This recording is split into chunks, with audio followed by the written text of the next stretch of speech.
Okay, so George, tell me about the activity that went on today in terms of the drill with this Manhattan Beach CERT class, what they did, why they did it, and kind of what the whole CERT operations are about. Well, today was the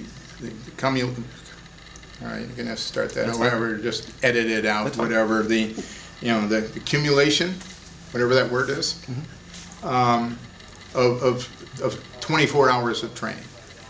The exercise this afternoon put everything that you've learned over the last 2.5 days, over the last 20 hours, into perspective and offers you an opportunity to use those skills to go out and prove to yourself that you can do more than you could before.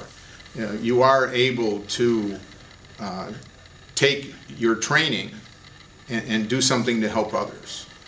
You've learned medical, you've learned light search and rescue, you've learned how to put out a fire, and you've learned about terrorism and psychology. And we literally throw you, to the wolves. We put you out there, we send you away for a lunch, we don't let you back in, and we have our setup, which is all done. We have today, the Boy Scout troop from El Segundo came in with a number of their members and became victims, and that was great. We have family members that come in sometimes, young children, but it allows you to go out and practice what you've learned over the last couple of weeks. Okay, well, and I know from my perspective it was very interesting to me talking with you to hear why, like in the event of a big disaster, earthquake or something like that, why it's important to have CERT operations. And so can you elaborate on that and tell us, what police and fire will be doing in the initial aftermath of something kind of catastrophic? We've been practicing here in Southern California for a 7.8, and I guess what's been determined now, it could be as much as an 8.2 earthquake that might happen, or that it's going to happen on the San Andreas Fault. It's 150 years overdue for a major earthquake here. So we know it's going to happen, we just don't know when. In the city of Manhattan Beach, our 4 square miles, we have 9 firemen on duty at any one time. And a number of our firemen, most of our firemen don't live in the city. A number of our battalion chiefs don't live in the city. During normal business hours, during normal operations, we have what's called mutual aid. And if there's a house fire in Manhattan Beach, mutual aid automatically will bring somebody in from El Segundo or Hermosa or Redondo, depending on the size of the fire and what it is. In a disaster, Manhattan Beach, we're going to be on our own. We're not going to have the luxury of asking Hermosa or Redondo or El Segundo to come and help, because they're going to be taking care of their own cities. Our fire trucks, our police, and our public works, immediately after this happening, will be driving around all the main roads in the city of Manhattan Beach, doing a windshield survey, determining where the greatest loss of life, then property, and then the environment is. And then they'll determine at that point what they have to do. First in, first out. They need to get word up to county, to the state, and up to FEMA as to what's happening in our own areas. Our mutual aid may come from Arizona, possibly Northern California or Nevada, but it's not going to come from our surrounding cities. We're not going to have that luxury. Fire department's going to be where the biggest fire is going to be. The EMS will be where the greatest loss of life or injury is. Public Works is going to be taking care of broken water mains, sewers, roads damaged, stuff like that. Our infrastructure is going to be decimated. We may not be able to travel our streets, and we aren't going to have the luxury of gas, water, and electricity for some time.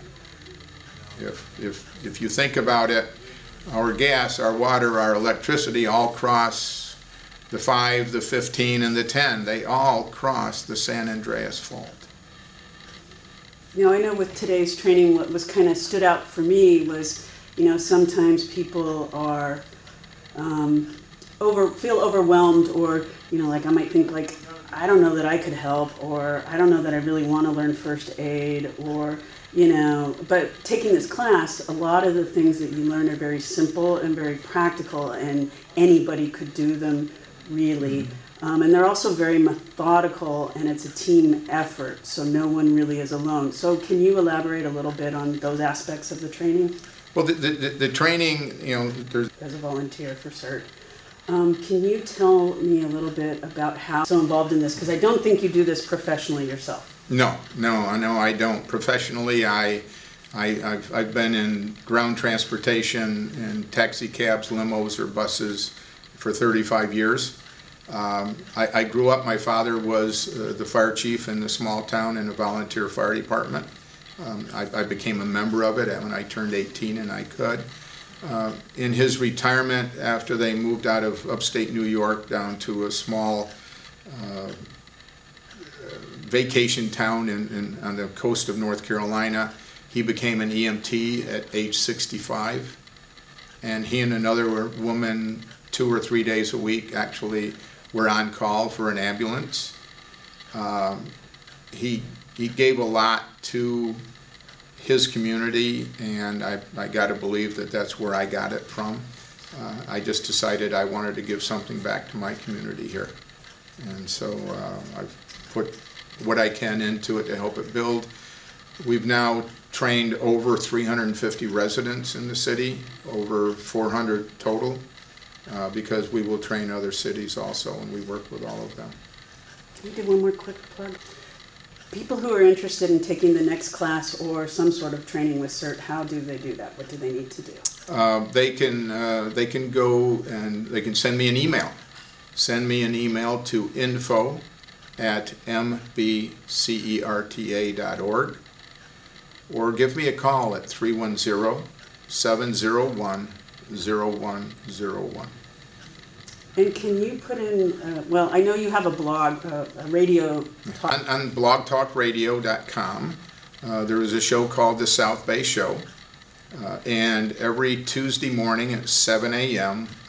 Live, The South Bay Show has what's called Preparing for Disaster in America. It's something now that I've been doing for going on 2.5 years. We have guests from all walks of emergency management.